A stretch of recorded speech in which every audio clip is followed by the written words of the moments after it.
안녕하세요. PIA 탐정사 시험대비 예상문제풀이 제6차 탐정조사 실무 41번에서 75번까지 마지막 회입니다. 자, 오늘 이 문제풀이를 통해서 탐정의 길을 좀 더 가까이 다가서 봅시다. 역시 문제풀이는 간결하게 하겠습니다. 41번 상표권 침해에 대한 민사적 구제 방안으로 틀린 것. 자, 팁을 먼저 보겠습니다. 상표권 침해에 대한 민사적 구제 방안에는 침해 금지의 청구, 임시조치, 손해배상 청구가 있으며 형사적 구제 방안에는 침해죄 처벌과 몰수가 있다. 여기 몰수가 바로 나오네요. 그렇다면 간단하게 답을 찾았습니다. 몰수, 민사적 구제 방안으로 틀린 것. 자, 나머지는 민사적 구제 방안이 되겠죠. 42번 상표권 침해에 대한 민사적 구제 방안 중 침해 금지 청구에 대한 설명으로 틀린 것. 이 지문 다 읽어볼 시간이 없어서요. 팁만 먼저 봅니다. 자, 상표권이 공유인 경우 공유자 중 1인이 단독으로 그 권리 전체에 대한 침해 금지 청구를 할 수 있다. 공유인 경우에 공유자 1인이 단독으로 침해 금지 청구를 할 수 있다. 그렇다면 침해 금지 청구를 할 수 없다라고 하는 문장이 나왔네요. 자, 그렇다면 바로 답은 4번이 되겠습니다. 침해 금지 청구를 할 수 있습니다. 43번 상표권 침해 금지 청구에 대한 설명으로 틀린 것은 앞서서 설명이 좀 되었었는데요. 좀 더 가까이 가볼까요? 전 사용권자를 설정한 상표권자도 침해 금지 청구 등을 행사할 수 있다. 전 사용권, 앞에 사용하던 사람도 이 말이죠. 자, 그렇다면 여기에서 틀린 것은 침해 금지 청구 행사를 할 수 없다. 전 사용권, 바로 여기서 설명해서 반대가 되죠. 그렇다면 틀린 것으로서 정답은 1번이 되겠습니다. 침해 금지 청구를 할 수 없다. 이거죠. 있다는 겁니다. 44. 교통사고 조사 규칙에 대한 설명으로 틀린 것은, 자, 틀린 거 찾는 게 힘들어요. 만점이 다 나와 있으니까.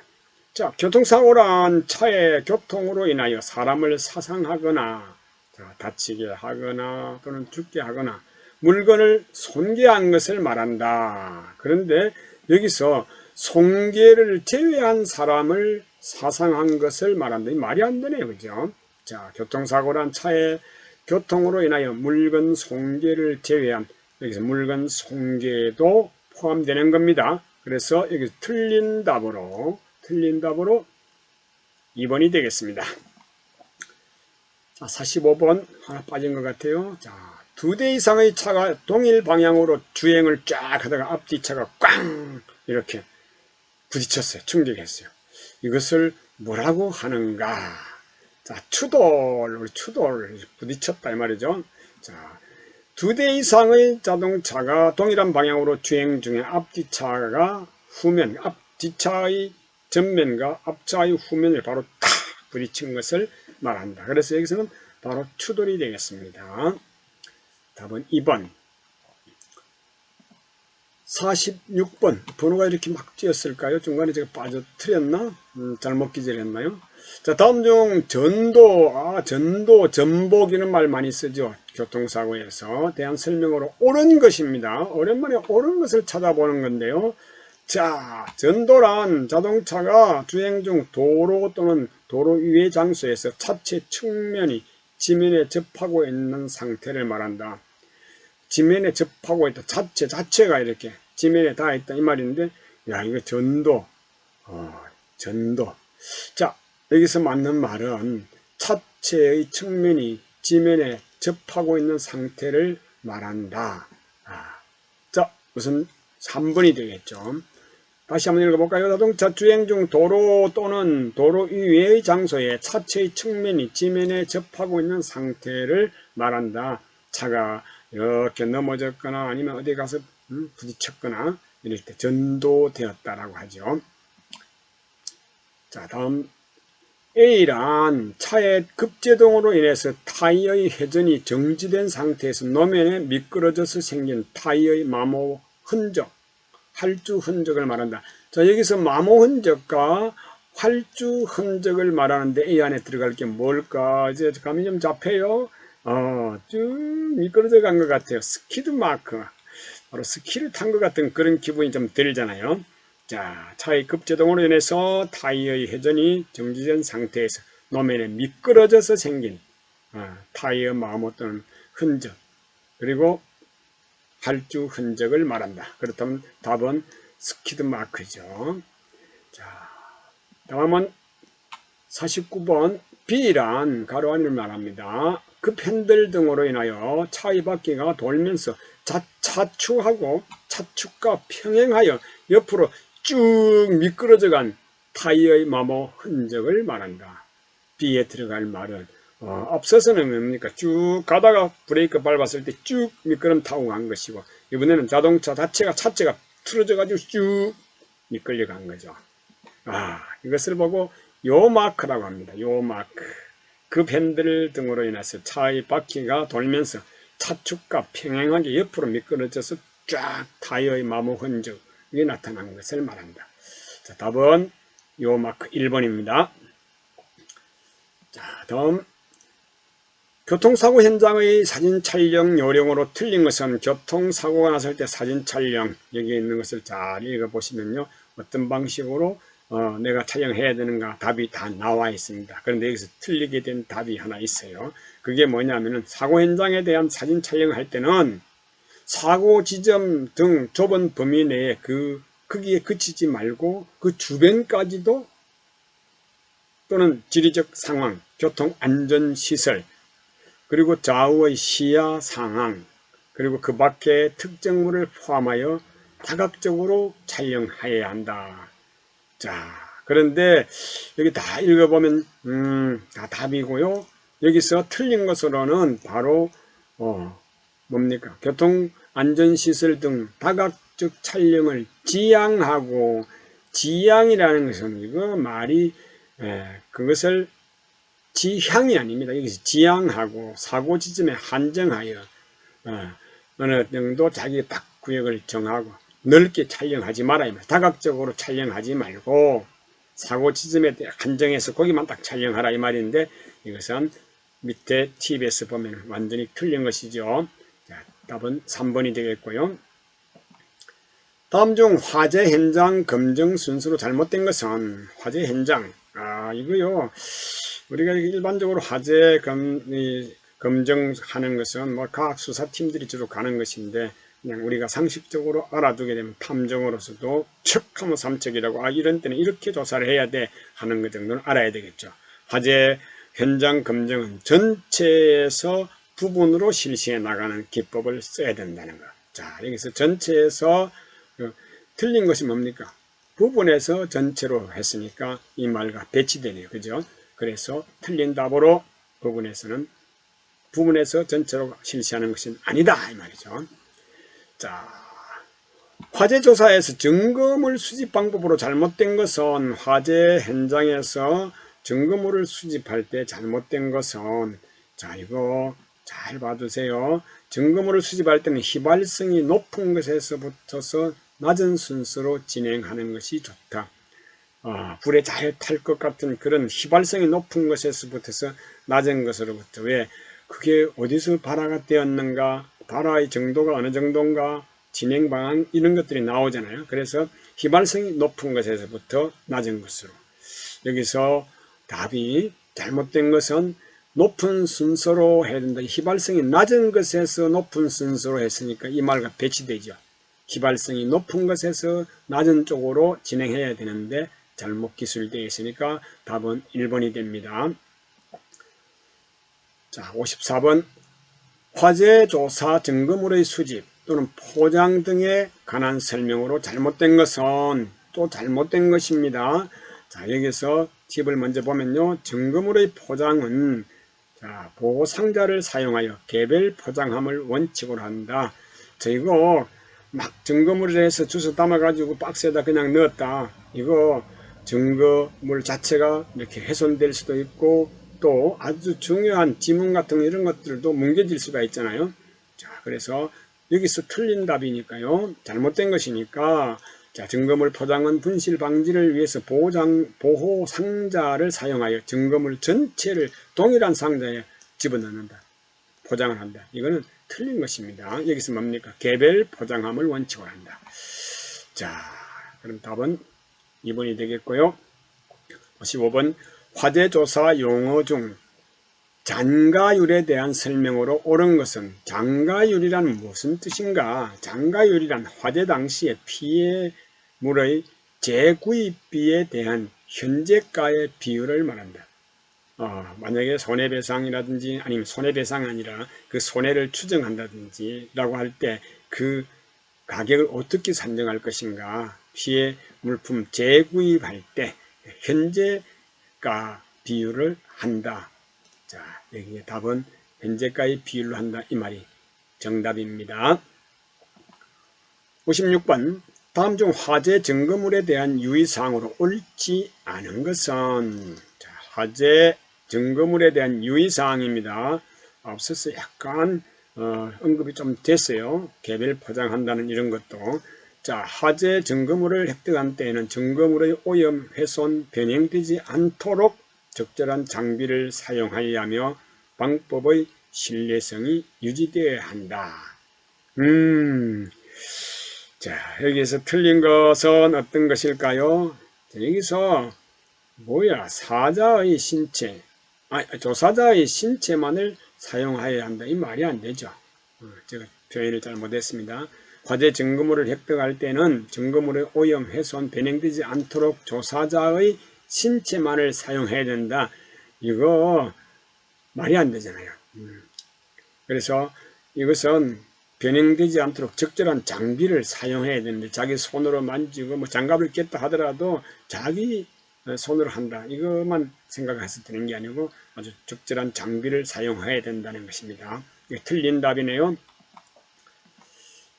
57번 다음 중 무선도청기가 아닌 것은 무선도청기라고 하는 것은 선이 없는 것이지요. 척하면 삼척이 되겠네요. 척하면 삼척. 도청기는 크게 유선과 무선으로 구분이 되죠. 자, 여기서 이중도청기, 주파수, 은익도청기, 프로그램 도청기 뭐인데 전화활성 도청기, 전화기는 유선이죠. 그래서 여기서는 그냥 전화활성기 도청, 이게 도청기가 답이 틀린 것으로 정답이다 이 말이죠. 여기 기구를 제가 조금 이렇게 여러 가지 도청기에 대해서 무선 도청기, 아주 요즘 많이 쓰고 있는 자동차 키홀드, 카드형 또는 담배갑에 넣어 다니는 거, 또 휴대폰 자체의 도청 카메라가 있죠. 그리고 USB 케이블을 이용한 하나의 도청기, 또 컴퓨터 마우스를 이용한 도청기, 이런 것들 여러 장비들이 있다는 걸 보여드리는 겁니다. 자, 58번 탐지가 쉬운 도청기와 탐지가 어려운 도청기를 복수로 설치하여 탐색 시 쉬운 도청기를 찾게 하여 탐지자의 집중도를 흐트려 주도청기를 못 찾게 하는 도청기는 이게 이제 도청기를 이중으로 설치를 했다가 주도청기를 보호하기 위해서 한다 이렇게도 볼 수가 있겠네요. 이중도청기란 앞서서 다 여기 나와 있는 내용입니다. 도청기를 복수로 설치해서 좀 도청하기 쉽도록, 그리고 쉬운 도청기가 만약에 다른 사람이 알았다 그러면 주도청기 자체를 못 찾게 하는 그런 도청 장치라고 하네요. 자, 도청에도 이중 도청기가 있다라는 거. 자, 그리고 59번 일정 대역의 주파수를 전체 또는 일부분을 보여주며 전파 환경을 총체적으로 분석할 수 있는 탐지 장비는, 자, 이거 좀 어려운 말이에요. 제가 전문가가 아니기 때문에 그냥 힌트를 보면서 그냥 설명을 드립니다.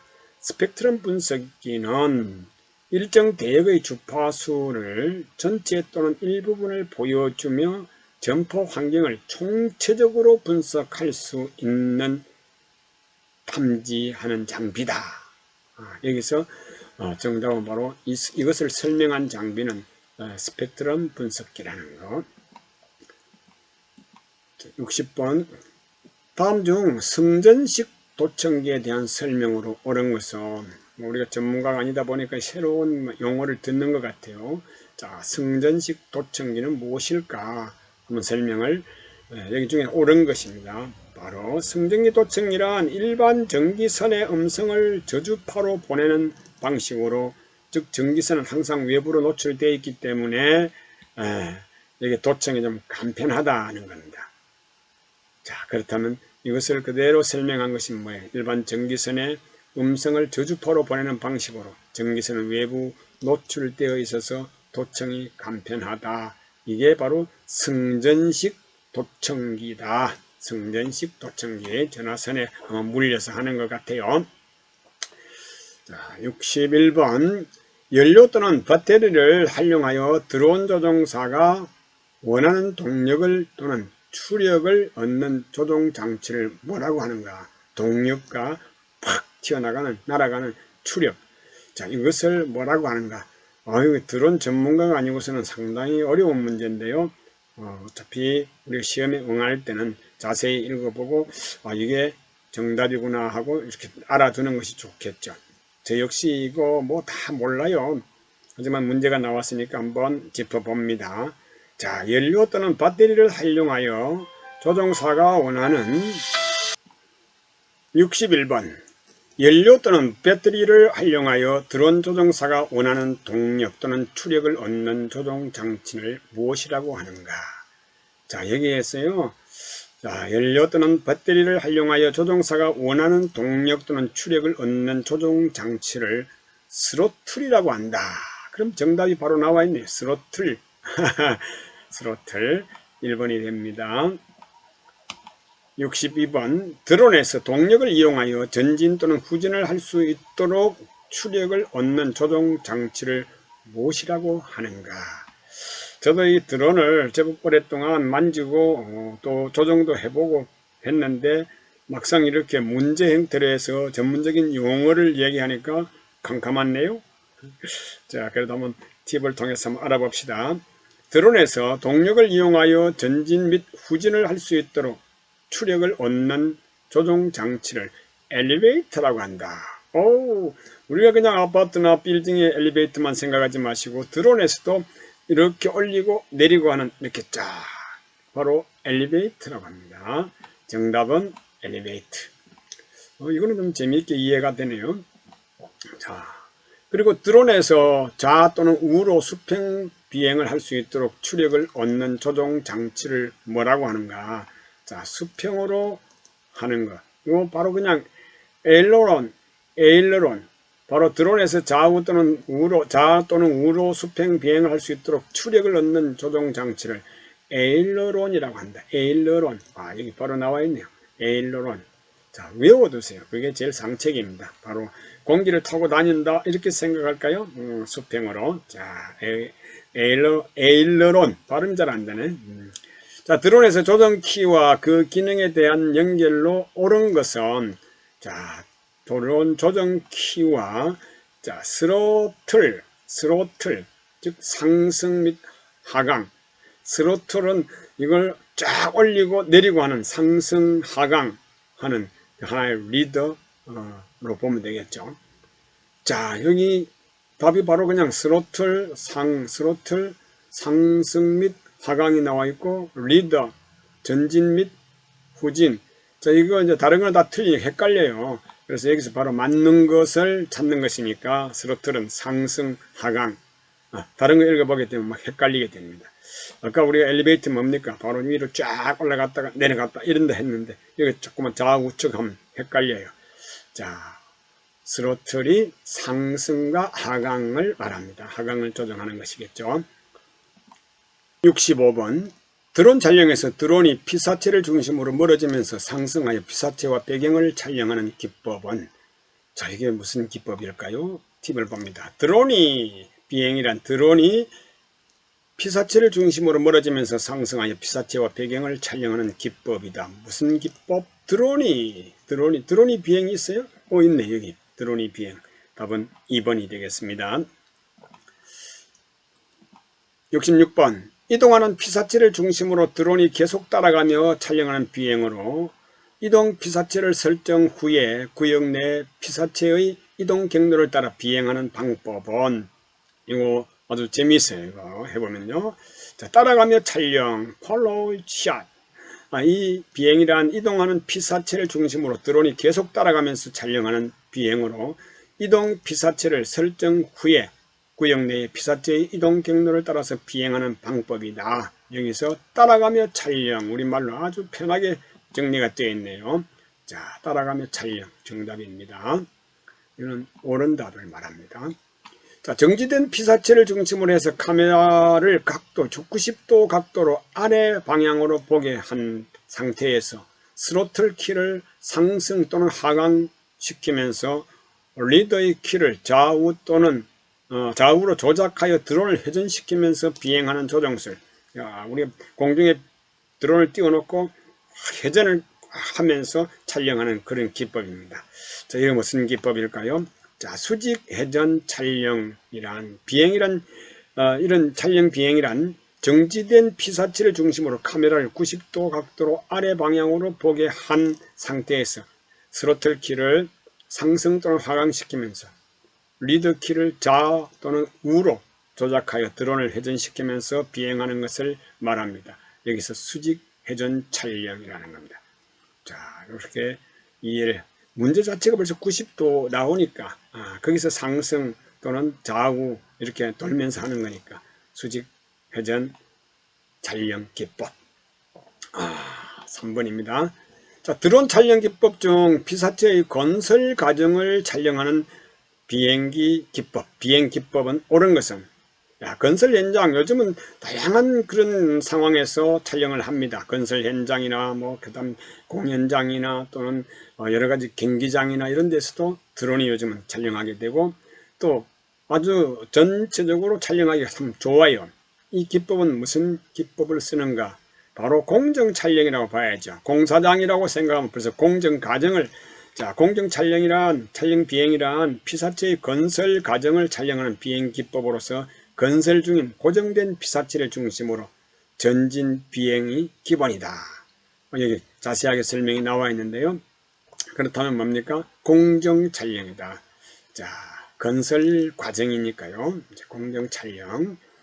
1번이 답이 되겠습니다. 다음 중 회전익 드론이 아닌 것은, 회전익 할 때는 이건 뭡니까? 날개를 말하겠죠. 회전익 드론이 아닌 것은, 자, 회전익 드론은 날개 숫자에 따라서 날개가 3개인 트라이콥트, 4개인 쿼드콥트, 그리고 6개인 헥사콥트, 8개인 옥타콥트가 있다. 그렇다면 여기에 들지 않는 것은 무엇입니까? 트라이콥도 있었고 헥타콥도 있었고 옥타콥도 있었습니다. 그렇다면 동축 유행이라는 이 말은 여기 없죠. 기계 이름은. 날개와 관련된 게 아니고 동축으로 된다는 얘기죠. 자, 정답은 3번이 되겠고요. 자, 70번. 회전익 드론 중 날개가 8개인 드론은 앞에서 슬쩍 봤습니다. 8개. 와, 이것은요, 옥타콥트, 8개. 제일 지금 현재로 소개된 것 중에 제일 많잖아, 그죠? 옥타콥트. 옥타콥트. 여러분, 기억을 하기 좋도록 이 말 중에서, 옥상이네? 제일 높네? 이렇게 생각해서 제일 날개가 현재로 봐서는 많은 겁니다. 물론 다른 기계도 있겠지만 여기서 소개된 것은 8개의 날개가 있는 옥타콥트를 말합니다. 정답은 4번. 자, 71. 회전익 드론 중 다수의 날개를 가진 것을 멀티로트라고 한다. 멀티로트. 자, 다수. 자, 멀티로트 중 날개가 3개인 드론은 없어서 이게 소개되어 있는 겁니다. 트라이콥트. 자, 트라이콥트. 이건 기억하기 좀 쉬울 겁니다. 자, 날개 3개는 트라이콥트. 72번 회전익 드론 중 다수의 날개를 가진 것을 멀티로트라고 부른다. 멀티로트 중 날개가 4개인 드론은 뭐냐? 계속 날개 얘기가 나오네요. 여기서 바로 나와버렸네. 날개 4개인 것은 쿼드콥트.